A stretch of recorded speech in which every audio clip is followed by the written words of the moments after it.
नमस्ते। त्रिगुण आयुर्वेद में डॉक्टर शमिका आपका स्वागत करती है। लास्ट वीडियो में हमने देखा ऑस्टियो अर्थराइटिस के बारे में। जोड़ों का दर्द जो रहता है उसमें जो पहला टाइप आता है उसको बोलते हैं ऑस्टियो अर्थराइटिस। आयुर्वेद के हिसाब से हम इसको धातु क्षय जन्य या किसी पोषण की कमी के वजह से हड्डियां जब कमज़ोर हो जाती है तो जोड़ों का दर्द होने लगता है, उसमें ये इसका समावेश होता है। यूरिक एसिड की वजह से जो जॉइंट पेन होता है उसके बारे में पहले ही मैंने एक वीडियो बनाया है, वो भी आप देख सकते हैं। इस वीडियो में हम स्पेसिफिकली आमवात या गठिया रूमेटॉइड आर्थराइटिस के बारे में बात करेंगे। तो चलिए शुरू करते हैं। ज़रा वीडियो लंबा रहेगा, अंत तक देखिए। बहुत सारे वीडियोस आपने देखे होंगे बट इस वीडियो में हमने इसके जो कारण है, लक्षण है, उसके बाद हम आयुर्वेद में क्या क्या ट्रीटमेंट ले सकते हैं जिसमें आएंगी दवाइयाँ, पंचकर्म और खान पान परहेज क्या क्या करना है और ये ठीक होता है या नहीं होता है, ये पूरी जानकारी इसमें हम देंगे। तो पहले शुरुआत करते हैं कि इसका कारण क्या है। इसका नाम ही है आम वात। आम मतलब मैंगोज नहीं, खाने वाले आम नहीं है। अगर हमारा खाना अच्छे से पचता नहीं है, डाइजेशन बराबर नहीं होता है, तो आहार से जो रस बनता है उसे कच्चा बोल सकते हैं या फिर आम बोलते हैं। ये होता है आम रस। बहुत बार बहुत दिनों से आपका डाइजेशन बिगड़ा हुआ है, उसके बहुत ही कारण है। क्यों डाइजेशन बिगड़ा हुआ है तो इनके कारण क्या है कि देरी से खाना। बहुत सारी लेडीज़ उनमें देखा जाता है कि भूख लगती है तब खाना नहीं खाती है और जब टाइम मिलता है तब खाना खा लेते हैं। या बहुत सारे लोग घड़ी देख के खाना खाते हैं, पेट की अग्नि की तरफ ध्यान नहीं देते कि लंच का टाइम हो गया है, ब्रेकफास्ट का टाइम हो गया, तो एक मैकेनिकली, रोबोटिकली भले ही भूख नहीं लग रही है तो उनके दिमाग में है कि मुझे कमज़ोरी आ सकती है, इस वजह से वो खाना खा रहा है बट भूख नहीं लग रही है। या फिर भूख से ज़्यादा खा लेना, ज़बान के लालच में आके अगर कोई चीज़ पसंद है तो ओवर ईट कर जाते हैं, ज़रूरत से ज़्यादा खा लेते हैं। पहला खाना हजम होने से पहले ही अगर दूसरा खाना खा रहा है तो उसको बोलेंगे अध्यशन। विरुद्धासन।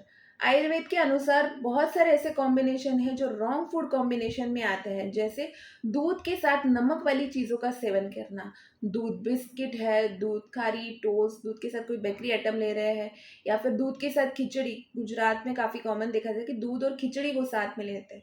दूध में अगर नमक गिर जाएगा तो दूध फट जाएगा और वो विष के समान बोला गया है। रात को दही लेना या फिर खाने के समय कोल्ड ड्रिंक्स, बहुत ज़्यादा ठंडी चीज़ें लेना, फ्रूट सलाद, दूध के साथ फलों का सेवन करना, ये रॉन्ग फूड कॉम्बिनेशन में आता है। इस वजह से पेट में आम की निर्मित होती है जो विष समान बोला गया है।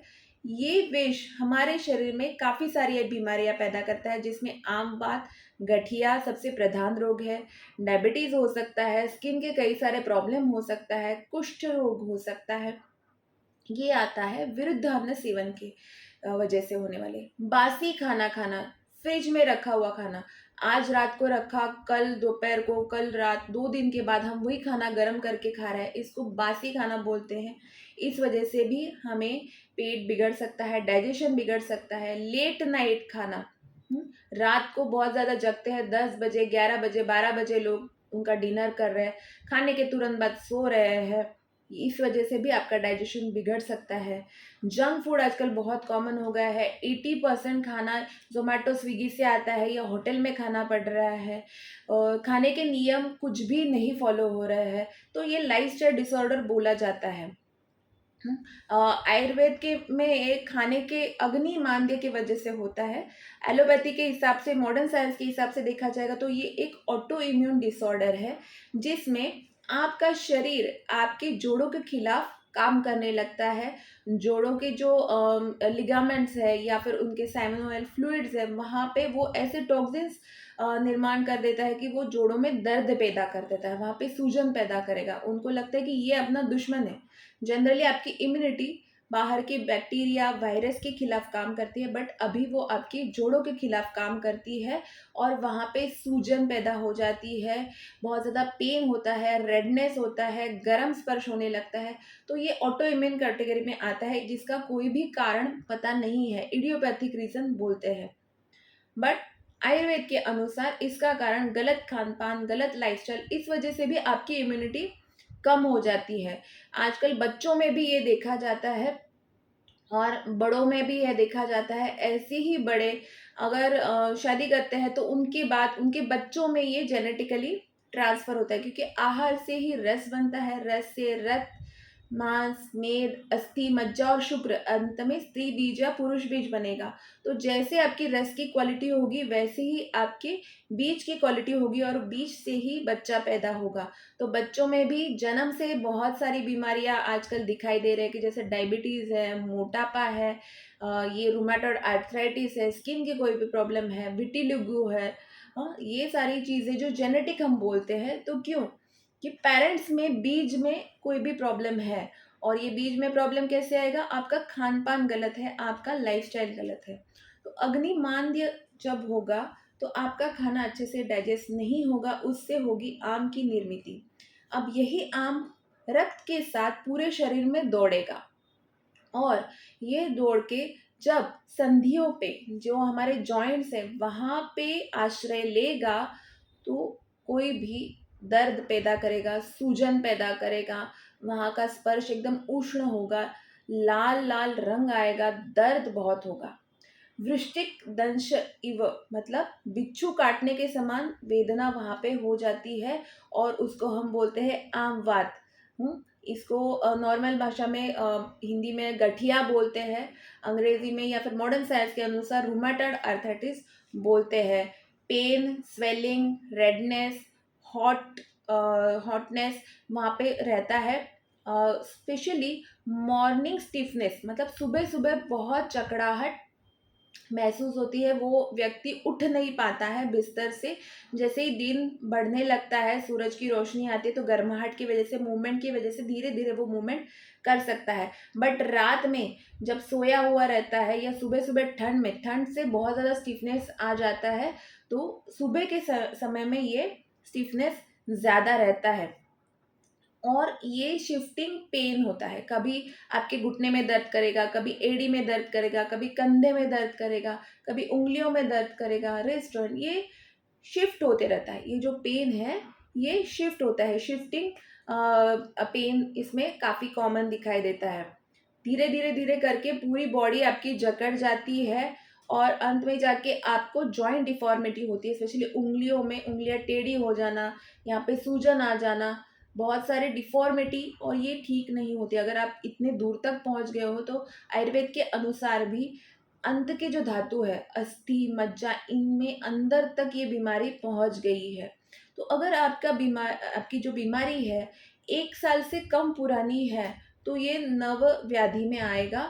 बट 1 साल के बाद जैसे जैसे ये और पुरानी होती जाएगी वो जीर्ण व्याधि के अंडर आएगा, और जितना जीर्ण व्याधि है उतना ही वो ठीक होने में टाइम लगेगा, या फिर आपको लाइफ टाइम मेडिसिन लेने पड़ सकते हैं। बहुत सारे लोगों को दुख होगा, या फिर मैंने एक ऑनेस्टली आपको बता रही हूँ, आयुर्वेद के अनुसार जो अष्टो महागत बोले हैं, जो कभी ठीक नहीं होते हैं या ठीक होने में बहुत ही प्रयत्न करने पड़ते हैं, उसमें वात व्याधि का समावेश आता है और उसमें आम वात सबसे प्रधान है।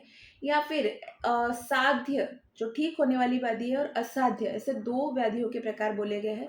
उसमें याप्य या प्रत्याख्येय, मतलब दवाइयों के साथ ये व्याधि कंट्रोल में रहता है, कभी ठीक नहीं होता है, हमेशा आपको कोई ना कोई दवाई लेनी ही पड़ेगी। ये हमेशा कंट्रोल में रहेगा। जब भी आप कोई कारण का सेवन करोगे उससे ये बढ़ सकता है। या फिर वेदर, जब ठंड लगेगी, बारिश आती है, इस समय में आपको दर्द पैदा हो सकता है, दर्द बढ़ सकता है। तो क्या करना है, आपको कोई ना कोई दवाई खानी ही है। तो अगर आप एलोपैथिक मेडिसिन खाते हो, पेन किलर्स खाते हो, तो उसके काफ़ी सारे साइड इफ़ेक्ट है। तो उससे अच्छा आप आयुर्वेदिक दवाई ले रहे हैं या फिर पंचकर्म कुछ कर रहे हैं, तो लॉन्ग टर्म में आप ये ले सकते हैं। होम्योपैथी के बारे में मुझे इतनी जानकारी नहीं है तो उसके बारे में कोई कमेंट कर नहीं सकती। But as compare to steroids या फिर पेन किलर्स, जिसके काफ़ी सारे साइड इफ़ेक्ट्स हैं, उसके कंपैरिजन में अगर आप आयुर्वेदिक ट्रीटमेंट लेते हो तो आपको ज़्यादा साइड इफ़ेक्ट्स नहीं है। आप पहले अगर ज़्यादा तकलीफ है तो ज़्यादा आपको मेडिसिन खाने पड़ सकते हैं, बहुत बार पंचकर्म करवाना पड़ सकता है। बट जैसे जैसे आपकी बीमारी ठीक होने लगती है, कंट्रोल में आती है, तो साल में एक आध बार कोई पंचकर्म ट्रीटमेंट करवा सकते हैं, या फिर कोई एक आध मेडिसिन आपको शुरू रहेगा और इसका कोई साइड इफ़ेक्ट नहीं होगा।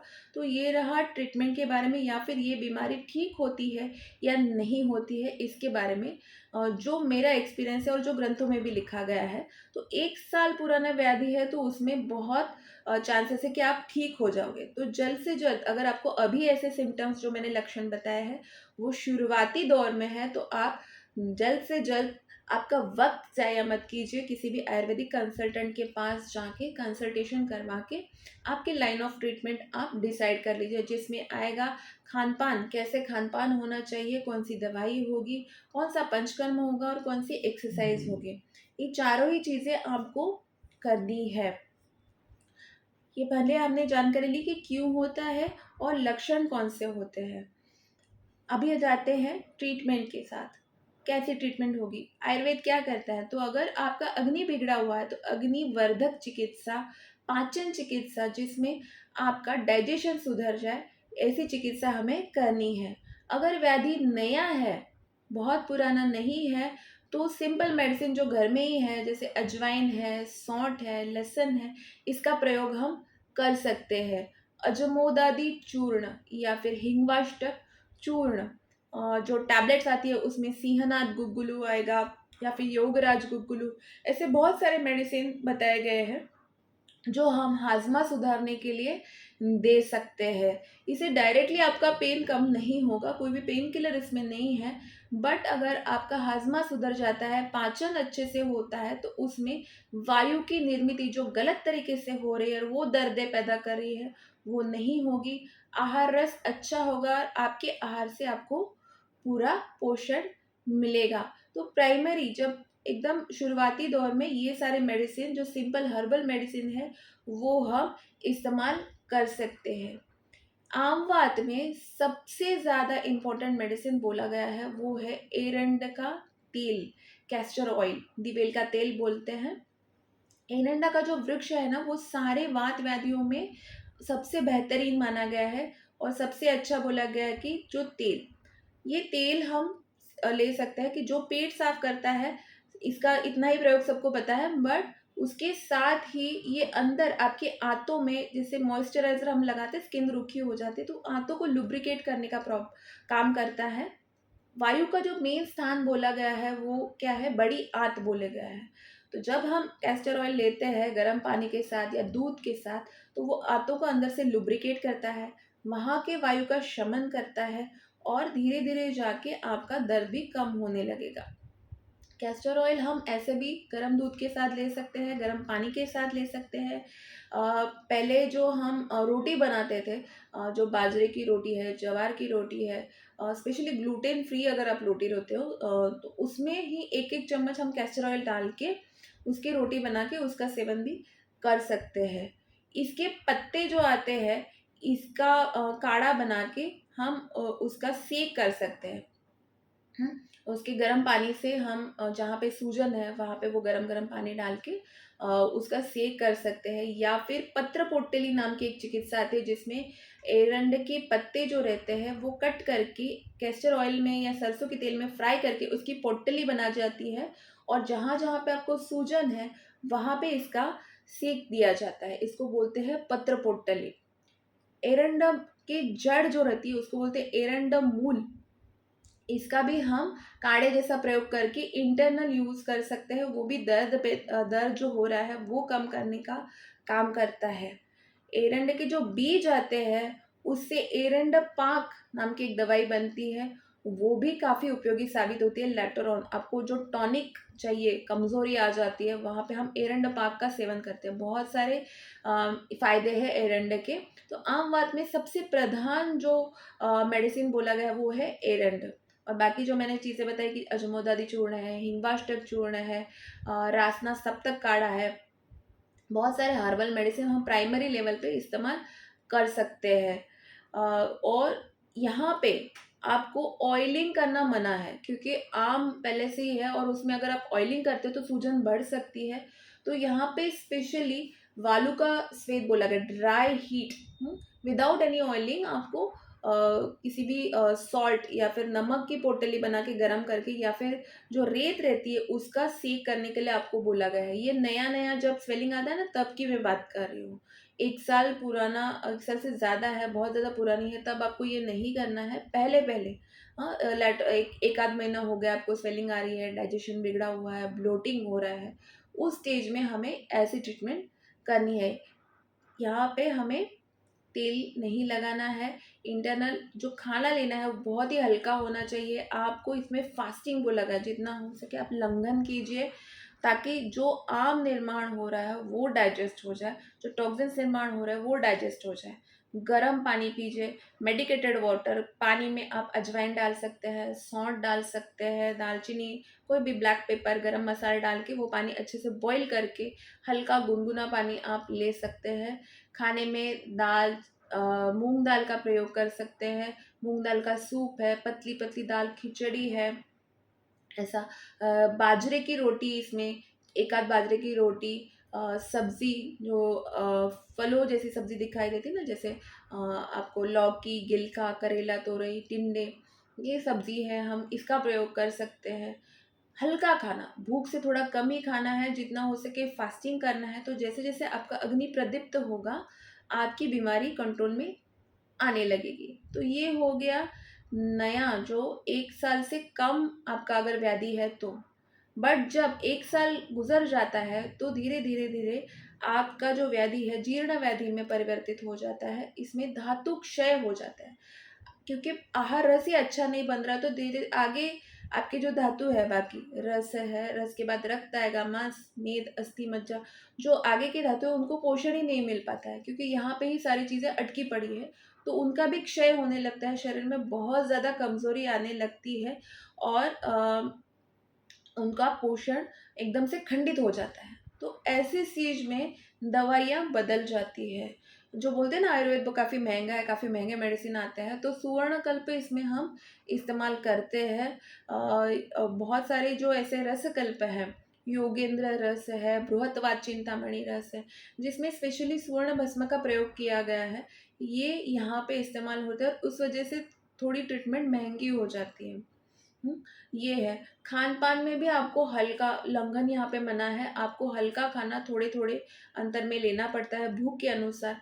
वहाँ पे आप गर्म पानी ले रहे हो शुंठी और अजवाइन डाल के, यहाँ पे आपको मेडिकेटेड मिल्क देना है, शुंठी डाल के या फिर हल्दी डाल के मेडिकेटेड मिल्क का प्रयोग आप कर सकते हैं। थोड़ा-थोड़ा घी आप ले सकते हैं, मेडिकेटेड जो घी रहता है, षटपिल है, या फिर और भी आते हैं घृत, जो इसमें दवाइयों से बना हुआ, दाढ़ीवादी घृत है, बहुत सारे घृत है, घी, मेडिकेटेड घी, घृत मतलब घी, तो इनका सेवन हम कर सकते हैं। और महारासनादी काढ़ा है, ये जो दवाइयाँ हैं ये लैटरॉन, स्पेशली सुवर्णकल्प का मैं बता रही हूँ, क्यों महंगा होता है ये ट्रीटमेंट, ये बाद में। पंचकर्म चिकित्सा कौन सी हम कर सकते हैं, जब आपका व्याधि नया है तब हम काढ़े के बस्ती, बस्ती इसमें बहुत ज़्यादा इम्पोर्टेंट माना गया है। बस्ती में हम काढ़े के जो त्रिफला है, दशमूल है, इनसे बने हुए, या वैतरण नाम का एक बस्ती आता है जो आपकी आंतों को साफ करता है, वहाँ के जो आम है उनको डायरेक्टली निकाल देता है। तो धीरे धीरे आपका वहाँ पे दर्द कम हो जाएगा। बट जब हम जीर्ण अवस्था में जाते हैं तब हमें ऑयल के बस्ती लेने पड़ते हैं, जिसको मात्रा बस्ती बोलते हैं, या फिर तिक्त क्षीर बस्ती, जो कड़वे रस की वनस्पतियाँ होती है, दूध में डाल के, दूध में घी डाल के वो बस्ती का जो लिक्विड है वह तैयार किया जाता है, और उसके बस्ती हमें लेने पड़ते हैं। पहले हमने पत्र पोटली देखा नई अवस्था में, बाद में हम पिंड स्वेद, जैसे चावल जो रहते हैं वो औषधि दूध में पका के उसकी पोटली बना के उसका हम स्वेदन करते हैं, ताकि आपकी हड्डियों को पूरा पोषण मिले।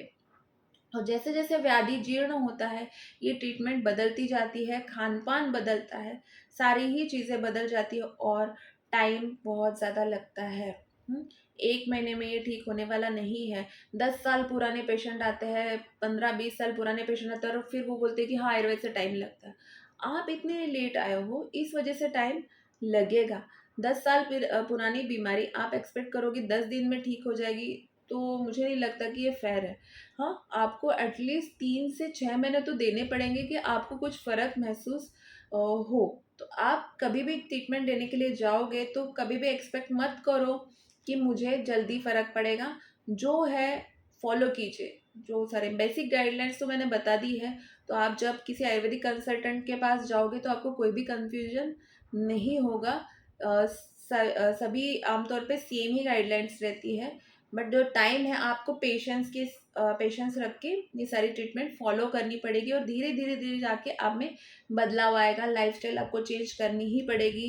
मैं क्या कहूँ, बहुत सारे लोग बोलते हैं ना कि यही खाना है तो मैं कैसा है, तो ये नहीं, ये नॉर्मल खाना है। हम अभी नॉर्मल खाना भूल गए हैं। 80% हम कचरा खा रहे हैं और 20% हम घर का खाना खा रहे हैं।